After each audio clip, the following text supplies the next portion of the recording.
के गाला है, तैयारी हो गया है। इधर इधर करो, इधर करो, अच्छे से करो। देखिए देखिए सब बन गए बाब, खाली जुड़ा जाई और अथी बाजू लग जाई, हो जाई।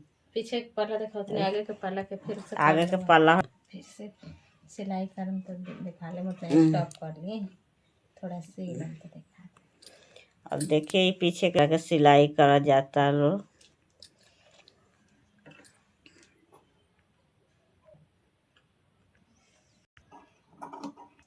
जो हम सीखे हैं वो हमको याद आएगा।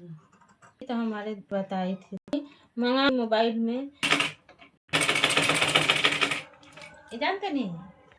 देखिए दोस्तों पीछे के गाला कितना अच्छा लगता रोलो के कम। देखिए